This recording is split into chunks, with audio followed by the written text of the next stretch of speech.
আপনারা দেখছেন নিউজ তৎকাল 24। নমস্কার, নিউজ তৎকাল 24 এর পর্দায় আপনাদের সকলকে স্বাগত। আপনাদের সাথে আমি দেবব্রত। দেখে নেব এখনকার সংবাদ শিরোনামগুলি। এডিসি ভোটে ভরাডুপির পূর্বাভাস আগে থেকে, ফলের পর চাপে বিজেপি দলের নেতৃত্ব। এডিসি নির্বাচনের ফলে পাহাড়ের নতুন রাজনৈতিক সমীকরণ, বদলের স্পষ্ট বার্তা ও ভবিষ্যতের ইঙ্গিত। সাবরুমের মনোবঙ্কুলে উত্তেজনা, বিজেপির অফিস ভাঙচুরের অভিযোগে অশান্ত পাহাড়। রাজ্যপালের সঙ্গে তিপ্রামথার বৈঠক, এডিসিতে সরকার গঠন ও জোটের ইঙ্গিত। 19 নং আমতলী গোলাঘাটি কেন্দ্রে আগুনের অভিযোগ, প্রাণে বাঁচলেন বিজেপি বুথ সভাপতি পরিবার। কমলপুর সীমান্তে বজ্রাঘাতে কৃষকের মৃত্যু, গুরুতর আহত আরও এক কৃষক। সৎ বাবার বিরুদ্ধে অভিযোগে 2 বছরের শিশুর রহস্য মৃত্যু, শোকে স্তব্ধ সাবরুমের বনুঘাট। সাবরুমের দোলবাড়ির মেয়ে রুদ্রাক্ষী নাথের অসাধারণ সাফল্য, সিবিএসই মাধ্যমিকে 98.2% পেয়ে দেশের শীর্ষ 10 স্থান। এখন সংবাদ বিস্তারিত। পাহাড়ের ভোটের আগে থেকে অস্বস্তির ইঙ্গিত ছিল স্পষ্ট। ভোট গ্রহণের প্রায় 2 সপ্তাহ আগে পুলিশের গোয়েন্দা বিভাগের রিপোর্ট পৌঁছে গিয়েছিল কেন্দ্রীয় স্বরাষ্ট্র মন্ত্রক ও রাজ্যের মুখ্যমন্ত্রী দপ্তরে। সেই রিপোর্টে জানানো হয়েছিল পাহাড়ে বিজেপির ফল ভালো নাও হতে পারে, এমনকি ভোটের পর দলীয় একাংশ আটকে যাওয়ার আশঙ্কার কথাও উল্লেখ ছিল। গোয়েন্দা তথ্যের ভিত্তিতে এডিসি নির্বাচনে পরাজয়ের সম্ভাবনা সম্পর্কে অনেকটাই নিশ্চিত ছিলেন মুখ্যমন্ত্রী অধ্যাপক ডক্টর মানিক সাহা। তাই ভোট গণনার পর জয় নিয়ে সরাসরি আত্মবিশ্বাসী মন্তব্য করতে দেখা যায়নি তাকে। সাংবাদিকদের প্রশ্নের উত্তরে তিনি শুধু আশাবাদী হওয়ার কথাই বলেছেন, তবে সেই কথায় স্বতঃস্ফূর্ত দৃঢ়তা ছিল না বলে মনে করছে রাজনৈতিক মহল। ভোট গ্রহণের পর থেকে মুখ্যমন্ত্রীর আচরণে পরিবর্তন লক্ষ্য করা গিয়েছিল। পয়লা বৈশাখের অনুষ্ঠানেও তার গম্ভীর মুখভাব নিয়ে দলীয় অন্দরে জোর আলোচনা শুরু হয়। ফলাফল ঘোষণার পর সে আশঙ্কায় বাস্তবে রূপ নিয়েছে বলে ইঙ্গিত মিলছে দলীয় নেতৃত্বের বক্তব্যে। সূত্রের দাবি, এডিসি ভোটে আভ্যন্তরীণ কোন্দলই বিজেপির খারাপ ফলাফলের অন্যতম প্রধান কারণ। ভোটের কয়েক সপ্তাহ আগে গোয়েন্দা বিভাগের একটি রিপোর্ট উল্লেখ করা হয়েছিল দলের ভেতরে গোষ্ঠীদ্বন্দ্ব বাড়ছে এবং কিছু নেতামন্ত্রী নির্বাচনে সক্রিয়ভাবে কাজ করছেন না। মুখ্যমন্ত্রীর নেতৃত্ব নিয়ে অসন্তোষ এবং প্রার্থী বাছাই নিয়েও মতভেদ ছিল বলে সেই রিপোর্টে উঠে আসে। বিশেষ করে প্রার্থী নির্বাচনে মন্ত্রী বিকাশ দেববর্মা ও জনজাতি নেতা বিপিন দেববর্মাকে অতিরিক্ত গুরুত্ব দেওয়ার অভিযোগ ওঠে, যাদের পাহাড়ে জনসমর্থন খুব বেশি নেই বলেই দাবি সূত্রের। এই প্রেক্ষাপটে দলের হাইকমান্ডও নাকি পাহাড় নির্বাচনে খুব একটা গুরুত্ব দেয়নি। কেন্দ্রীয় বাহিনী চাওয়া হলেও তা মেলেনি, বরং অন্য রাজ্যের নির্বাচনের কারণে ত্রিপুরা থেকে টিএসআর বাহিনী সরিয়ে নেওয়া হয়। তবু শেষ মুহূর্তে পরিস্থিতি সামাল দেওয়ার চেষ্টা করা হয়েছিল। ভোটের 48 ঘন্টা আগে রাজ্য পুলিশের কিছু রদবদল করা হয়। বিভিন্ন থানায় দায়িত্বে পরিবর্তন আনা হলেও তাতে পরিস্থিতির উন্নতি হয়নি, বরং উল্টো প্রভাব পড়েছে বলে মত পুলিশের একাংশের। গোয়েন্দা রিপোর্টে আরও ইঙ্গিত ছিল এই নির্বাচনে বিজেপির হারই মূল বিষয় নয়, বরং মুখ্যমন্ত্রীর অবস্থান দুর্বল হওয়ায় বড় ফ্যাক্টর হয়ে উঠতে পারে। ফলাফলের পর সেই ধারণায় আরও জোরালো হয়েছে বলে মনে করছেন বিশ্লেষকরা। ফল প্রকাশের পরেই তিপ্রামথার সঙ্গে বিজেপির সম্ভাব্য জোট নিয়ে আলোচনা শুরু হয়েছে, যা আগাম পরিকল্পনার ইঙ্গিত হতে পারে। তবে এই পরিস্থিতিতে দলের হাইকমান্ড কি সিদ্ধান্ত নেয় এবং মুখ্যমন্ত্রীর ভূমিকা কিভাবে নির্ধারিত হয়, সেই দিকে এখন নজর রাজনৈতিক মহলের। ব্যুরো রিপোর্ট, নিউজ তৎকাল 24। শুক্রবারের গনগনে গরম সকাল যেন আগে ইঙ্গিত দিয়েছিল ভোটের উত্তাপ আরও বাড়তে চলেছে। বেলা বাড়ার আগে পরিষ্কার হয়ে যায় পাহাড়ের রাজনীতিতে তৈরি হয়েছে এক নতুন সমীকরণ। যে পাহাড় একসময় বাম রাজনীতির শক্ত ঘাঁটি ছিল, সেই পাহাড় আজ স্পষ্টভাবে জানিয়ে দিয়েছে সময় বদলেছে ভরসার জায়গায়ও। এডিসি নির্বাচনের ফল শুধু আসন সংখ্যার হিসেব নয়, এর মধ্যে লুকিয়ে আছে বড় রাজনৈতিক বার্তা। পাহাড়ে সিপিএম কার্যত অস্তিত্ব সংকটে, আর কংগ্রেসও জনমানসে প্রভাব হারিয়েছে। একসময় যে দলগুলো পাহাড়ের রাজনীতিতে প্রভাব বিস্তার করত, এখন তারা প্রতিযোগিতার বাইরে চলে যাচ্ছে বলে মনে করছে রাজনৈতিক মহল। এবারে নির্বাচন ছিল কিছুটা আলাদা। দল বনাম দলের লড়াইয়ের পাশাপাশি ব্যক্তি বনাম ব্যক্তির লড়াইও সামনে এসেছে। শাসক জোটের 2 শরিক বিজেপি ও তিপ্রামথা প্রায় সরাসরি প্রতিদ্বন্দ্বিতায় নেমেছিল। প্রচারের সময় উত্তেজনা বাড়লেও ফল ঘোষণার পর দুই পক্ষের মধ্যে সৌজন্যের বার্তা সামনে আসে। তিপ্রামথার নেতা প্রদ্যুৎ কিশোর দেববর্মা এবং মুখ্যমন্ত্রী ডক্টর মানিক সাহা উভয়ই বিজয়ীদের অভিনন্দন জানান, যা রাজনৈতিক সহাবস্থানের ইঙ্গিত দেয়। বর্তমান পরিস্থিতিতে পাহাড়ে মূলত দুই শক্তির প্রভাব স্পষ্ট। একদিকে তিপ্রামথা, যারা আত্মপরিচয়, সংস্কৃতি ও অধিকারের প্রশ্ন তুলে জনসমর্থন বাড়িয়েছে, অন্যদিকে বিজেপি, যারা উন্নয়ন ও প্রশাসনিক স্থিতিশীলতার বার্তা নিয়ে এগোচ্ছে। যদিও এই দুই দলের রাজ্যের শাসক জোটের অংশ, তবুও তাদের পৃথক রাজনৈতিক অবস্থান পাহাড়ের রাজনীতিকে একদিকে জটিল করেছে, অন্যদিকে সমঝোতার সম্ভাবনাও বাড়িয়েছে। ফলাফলের ভেতরে আরো কিছু গুরুত্বপূর্ণ দিক সামনে এসেছে। প্রথমত, পাহাড়ের জাতিগত ও পরিচয়ের রাজনীতি এবার আরো জোরালো হয়েছে। ভোটাররা উন্নয়নের পাশাপাশি নিজেদের ভাষা, সংস্কৃতি ও অস্তিত্বের প্রশ্নকে গুরুত্ব দিয়েছেন। দ্বিতীয়ত, গ্রেটার তিপ্রাল্যান্ড দাবির প্রতি সমর্থন এই নির্বাচনে আরো স্পষ্ট হয়েছে। তৃতীয়ত, আঞ্চলিক শক্তি হিসেবে তিপ্রামথার উত্থান এখন রাজনীতির অন্যতম নির্ধারক ফ্যাক্টর হয়ে উঠেছে। এই সমীকরণের কেন্দ্রে রয়েছেন প্রদ্যুৎ কিশোর দেববর্মা। তার নির্বাচনী কৌশল, সরাসরি আক্রমণ এড়িয়ে ব্যক্তিকেন্দ্রিক প্রচার এই ফলাফলে গুরুত্বপূর্ণ ভূমিকা রেখেছে বলে মনে করছেন বিশ্লেষকরা। ফলে আগামী 2028 সালের বিধানসভা নির্বাচনে তার ভূমিকা যে গুরুত্বপূর্ণ হবে তা এখনই স্পষ্ট। অন্যদিকে বিজেপির জন্য এই ফল মিশ্র বার্তা নিয়ে এসেছে। তারা পাহাড়ে প্রভাব বাড়ানোর চেষ্টা করলেও প্রত্যাশা অনুযায়ী সাফল্য পায়নি, তবে পুরোপুরি পিছিয়েও যায়নি। স্পষ্ট হয়েছে পাহাড়ে এখন ক্ষমতার সমীকরণ নির্ভর করছে পারস্পরিক বোঝাপড়া ও জোট রাজনীতির উপর। সিপিএম এর জন্য এই ফলাফল বড় সতর্কবার্তা। একসময় শক্ত ঘাঁটি এখন ক্রমশ দুর্বল হয়ে পড়েছে। পাহাড়ি জনতার আস্থা ফেরানো তাদের জন্য বড় চ্যালেঞ্জ হয়ে দাঁড়িয়েছে। সব মিলিয়ে এই নির্বাচন শুধু ফলাফল নয়, এটি এক পরিবর্তনের ইঙ্গিত। পুরনো শক্তির জায়গায় নতুন শক্তির উত্থান স্পষ্ট। এখন নজর 2028-এর দিকে। পাহাড়ের এই নতুন রাজনৈতিক সমীকরণ আগামী দিনে রাজ্যের রাজনীতিকে কোন পথে নিয়ে যাবে, সেটা এখন সবচেয়ে বড় প্রশ্ন। ব্যুরো রিপোর্ট, নিউজ তৎকাল 24। এডিসি ভোট গণনার ফল ঘোষণার পর পাহাড়ে যেন বদলে গেল পরিবেশ। উচ্ছ্বাসের আবহের মাঝেই ছড়িয়ে পড়ল অশান্তির ছায়া। শিলাছড়ি মনোবঙ্কুর কেন্দ্র ঘিরে একাধিক এলাকায় উত্তেজনা তৈরি হয়েছে, যার জেরে স্থানীয়দের মধ্যে আতঙ্ক দেখা দিয়েছে।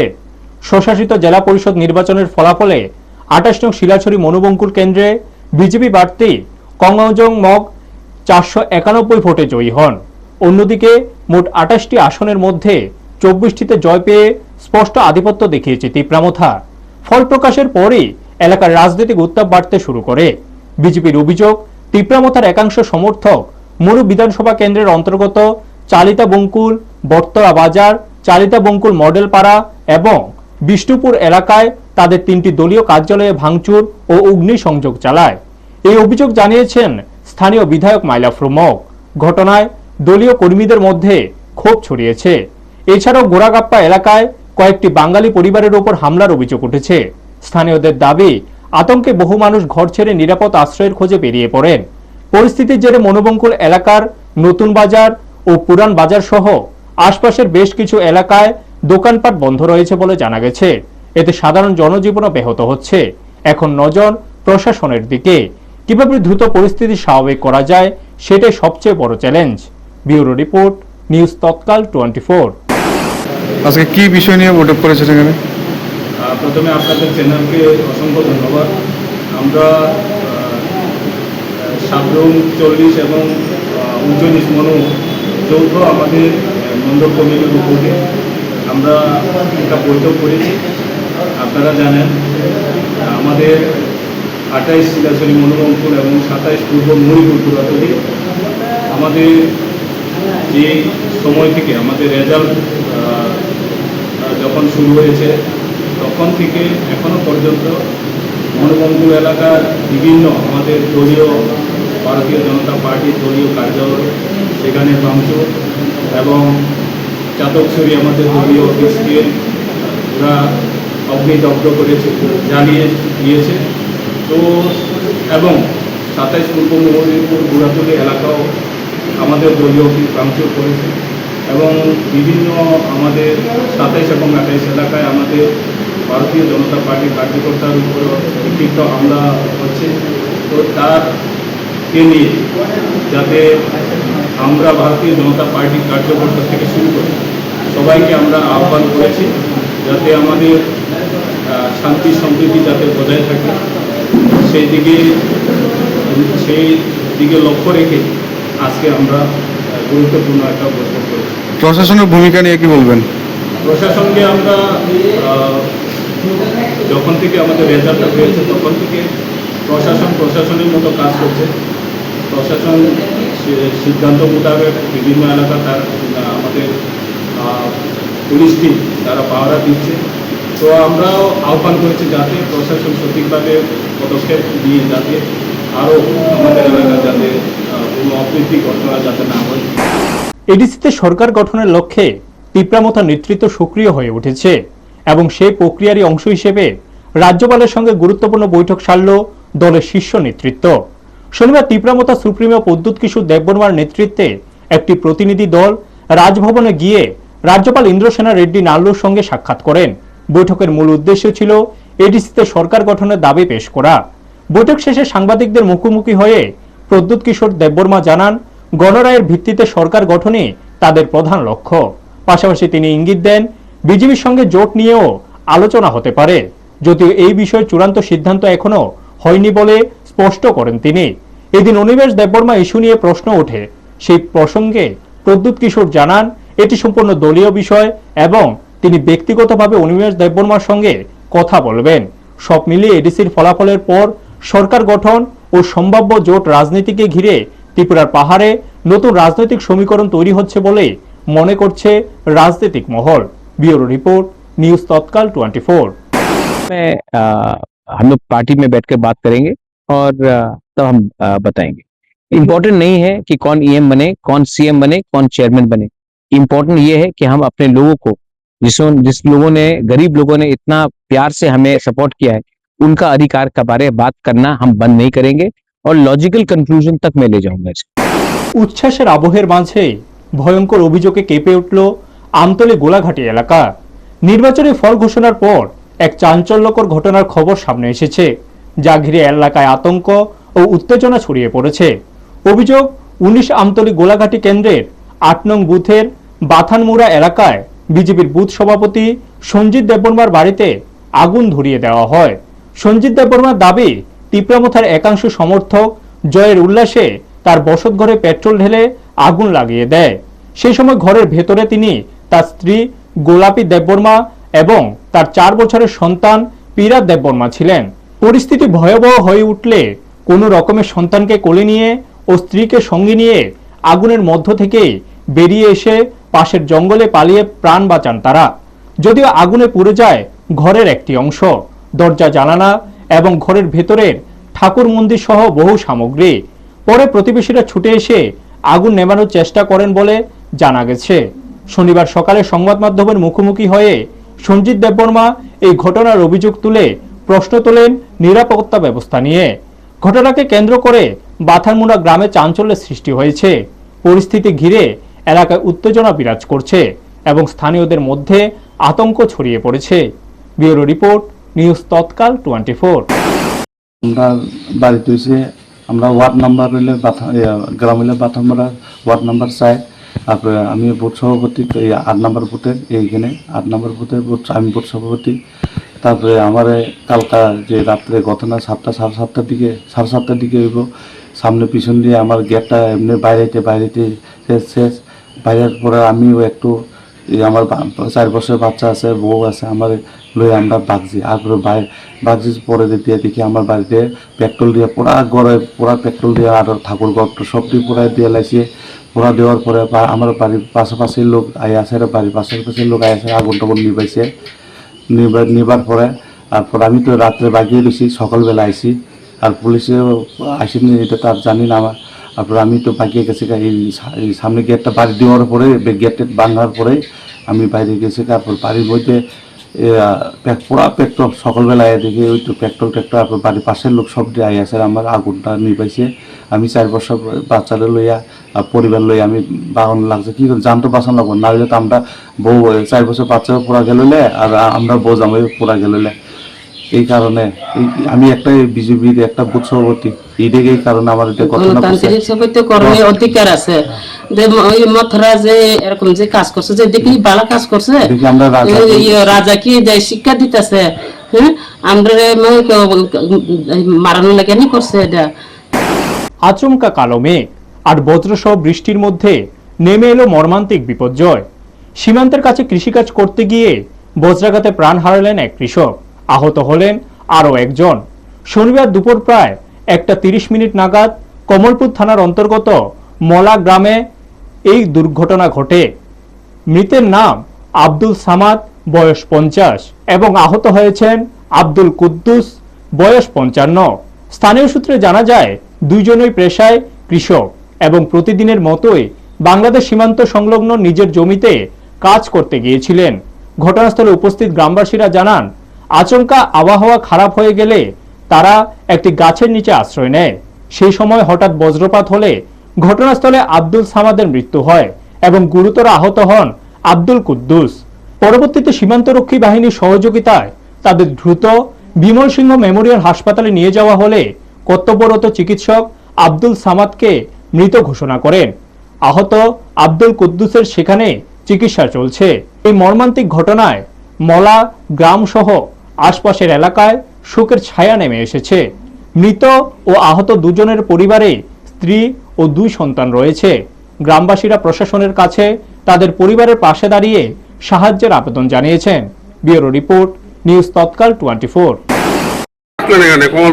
অ্যাকচুয়ালি 1 ঘন্টা আগে যে বৃষ্টিপাত হলো বজ্রপাত সহ, তখন আমাদের প্রতিবেশী গ্রাম মলয়াতে 2 জন কৃষক তার কাটার বাইরে একজন ছিল, আরও একজন ক্ষেত খামারে ছিল কাজে ব্যস্ত। তারা বজ্রপাতে আহত হয়েছে। এর মধ্যে আব্দুল সামাদ, উনি হাসপাতালে আসার পর ওনাকে মৃত্যু ঘোষণা করা হয়েছে, এবং কুদ্দুস উনি চিকিৎসারত অবস্থায় আছেন। আরও 2 জন বিএসএফ জওয়ান, ওনারাও অল্প বিস্তর আহত হয়েছে, ওনাদেরকে কোলায় রেফার করা হয়েছে। প্রতিবেশী মানুষ, মানে আমাদেরও খুব পরিচিত মানুষ। অত্যন্ত মর্মান্তিক ঘটনা। মানে আমরা দুটো পরিবারে তো কৃষক শ্রেণীর, দরিদ্র শ্রেণীর এবং পরিবারে একমাত্র উপার্জন, সেই ক্ষেত্রে আপনাদের দৃষ্টিকোণ রয়েছে কি? আমরা সর্বোত্তমভাবে ওনাদের পাশে আছি। আমাদের সাধ্য মতো ওনাদের যিনি বেঁচে আছেন ওনার চিকিৎসার জন্য সাধ্য মতো আমরা চেষ্টা করব।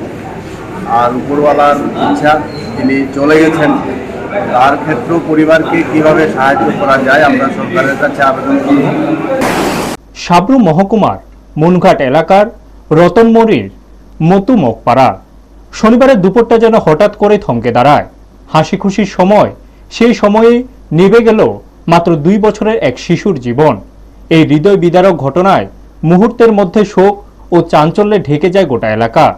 স্থানীয় সূত্রে জানা গেছে, শনিবার প্রায় দুপুর 12টা নাগাদ বাড়ির ভেতরেই এই মর্মান্তিক ঘটনা ঘটে। মৃত শিশুর নাম ঈশান ত্রিপুরা। তার মৃত্যুকে ঘিরে গুরুতর অভিযোগ উঠেছে সৎ বাবা কেতু ত্রিপুরার বিরুদ্ধে। খবর ছড়িয়ে পড়তেই এলাকাবাসীর মধ্যে তীব্র উত্তেজনা তৈরি হয় এবং শোকের ছায়া নেমে আসে সর্বত্র। প্রতিবেশীদের দাবি, অভিযুক্ত কেতু ত্রিপুরার হাতেই এই ঘটনাটি ঘটেছে। জানা গেছে তার বয়স আনুমানিক 26 বছর এবং এত কম বয়সেই একাধিক বিয়ে করেছেন বলেও এলাকায় নানা আলোচনা চলছে, যা ঘটনাটিকে ঘিরে আরো চাঞ্চল্যের জন্ম দিয়েছে। ঘটনার খবর পেয়ে পুলিশ দ্রুত ঘটনাস্থলে পৌঁছে পরিস্থিতি নিয়ন্ত্রণে আনে। ইতিমধ্যেই পুরো ঘটনার তদন্ত শুরু হয়েছে। শিশুটির মৃত্যুর প্রকৃত কারণ জানতে সব দিক খতিয়ে দেখা হচ্ছে বলে পুলিশ সূত্রে জানা গেছে। এই মর্মান্তিক ঘটনায় এলাকা জুড়ে এখন গভীর শোক ও ক্ষোভের আবহ বিরাজ করছে। স্থানীয়দের দাবি, দ্রুত সঠিক তদন্ত করে দোষীর বিরুদ্ধে কঠোর ব্যবস্থা নেওয়া হোক। ব্যুরো রিপোর্ট, নিউজ তৎকাল 24। একটার সময় আমাদের সাবরুম থানাতে একটা খবর যায় যে মথুমকপাড়া, রতনমণি মথুমকপাড়াতে 4 নম্বর ওয়ার্ডের বাবা নাকি ছেলেরে মাইরা ফেলাইছে। তো এই খবরের পরিপ্রেক্ষিতে বড়বাবু আছে এবং থানা স্টাফ এবং আমিও এখানে দেখতে আসলাম। তো এখানে যা ঘটনা দেখলাম যে এখানে মথুমকপাড়া যে কেতু ত্রিপুরা বয়স অনুমান 26-27 তো সবার বক্তব্য অনুযায়ী হ্যাঁ নাকি এই পর্যন্ত 10টা বিয়ে করছে, এটা তার লাস্ট বিয়ে। তো এই বিয়েটা করছে অতিরুং ত্রিপুরা মানে গাইবিং, অতিরুং গাইবিং, তার বয়স 20 হইব। তার বাড়ি হইল ওয়ানাসাপাড়া গন্ডাছড়া। তো সেখান থেকে বিয়ে করে আনছে, এটা হলো লাস্ট বিয়ে 10 নম্বর। তো আইতের সময় ওই অতিরুং এরও আবার সেকেন্ড ম্যারেজ, তারও স্বামী ছিল। তো সে বাচ্চা নিয়ে আসছিল, তার স্বামী অন্যখানে গেছে গা, বাচ্চা নিয়ে তার সঙ্গে বিয়ে হয়েছে এবং তার সঙ্গে একটা 2.5 বছরের বাচ্চা ছিল। তো এই বিয়ে হয়েছে যে তার মাস 3 হয়েছে এখানে আইছে যে। সাবরুমের ছোট্ট দোলবাড়ি যেন আজ গর্বে ভাসছে। সাধারণ এক মধ্যবিত্ত পরিবারের মেয়ে হয়েও অসাধারণ সাফল্যের নজির গড়েছে রুদ্রাক্ষী নাথ। এবার সিবিএসই মাধ্যমিক পরীক্ষায় 98.2% নম্বর পেয়ে সে শুধু উজ্জ্বল ফলই করেনি, বরং সমগ্র ভারতবর্ষের শীর্ষ 10 জনের মধ্যেও নিজের জায়গা করে নিয়েছে, যা এই অঞ্চলের জন্য বিরল সম্মান। রুদ্রাক্ষী নাথ শ্যামলকান্তি নাথ ও সপ্তমী নাথের একমাত্র কন্যা। ছোটবেলা থেকে পড়াশোনায় মনোযোগী ও পরিশ্রমী হিসেবে পরিচিত রুদ্রাক্ষী নিয়মিত অধ্যবসায় আর দৃঢ় ইচ্ছাশক্তির জোরে এই সাফল্য অর্জন করেছে। তার এই কৃতিত্বে পরিবারের মধ্যে যেমন আনন্দের জোয়ার, তেমনি এলাকা জুড়ে ছড়িয়ে পড়েছে গর্ব ও উৎসবের আবহ। পরিবারের সদস্যরা জানিয়েছেন রুদ্রাক্ষীর লক্ষ্য আরো বড়। সে ভবিষ্যতে দেশের জন্য কাজ করতে চায় এবং নিজের স্বপ্ন পূরণে এগিয়ে যেতে চায় আরো দৃঢ়ভাবে। ইতিমধ্যে শিক্ষক শিক্ষিকা, আত্মীয় স্বজন এবং স্থানীয় মানুষজন তার এই সাফল্যে শুভেচ্ছা ও অভিনন্দন জানিয়েছেন। দোলবাড়ির এই সাফল্য যেন নতুন করে প্রমাণ করল সুযোগ সুবিধা সীমিত হলেও ইচ্ছাশক্তি আর কঠোর পরিশ্রম থাকলে বড় স্বপ্ন পূরণ করা অসম্ভব নয়। রুদ্রাক্ষী নাথ আজ শুধু নিজের পরিবার নয়, গোটা সাবরুম মহকুমা ও দক্ষিণ ত্রিপুরা জেলার গর্ব। ব্যুরো রিপোর্ট, নিউজ তৎকাল 24। আমার মেয়ের এই সাফল্যের জন্য আমি খুবই গর্বিত। অসংখ্য ধন্যবাদ ওর স্কুলকে, এমনকি আমার পরিবারের সদস্যদের। ও এই পরিবেশে থেকে এত ভালো রেজাল্ট করেছে, এটা আমাদের জন্য খুবই আনন্দদায়ক, খুবই গর্বের বিষয়। শুধু তাই নয়, ওর 3টা সাবজেক্টে প্রাইভেট টিউটর ছিল। ওর বাংলাতে ও সাপোর্ট পায়নি, বা এসএসটিতে ওর কোনো গৃহ শিক্ষক ছিল না। বাংলাতে প্রথম 2-3 মাস সাপোর্ট পেয়েছিল, কিন্তু পরবর্তী সময় ও আর কোনো সাপোর্ট পায়নি। তারপরেও ও এত ভালো রেজাল্ট করেছে বাংলা আর এসএসটিতে উইদাউট প্রাইভেট টিউটর। আমার কাছে খুবই আনন্দ লাগছে। I want to thank my school teachers as well as my private tutor and my family members for the constant support, guidance and all the environment they created around me for achieving a high score in my class 10 boards. I'm really thankful for each and everyone for their guidance and their strength they gave me, and I want to really especially mention my parents and my uncle who is sitting right beside me for the constant support, for the constant guidance. এখনকার মতো সংবাদ এই পর্যন্তই। আমাদের অন্যান্য অনুষ্ঠানের জন্য চোখ রাখুন নিউজ তৎকাল 24 এর পর্দায়। আপনারা দেখছেন নিউজ তৎকাল 24।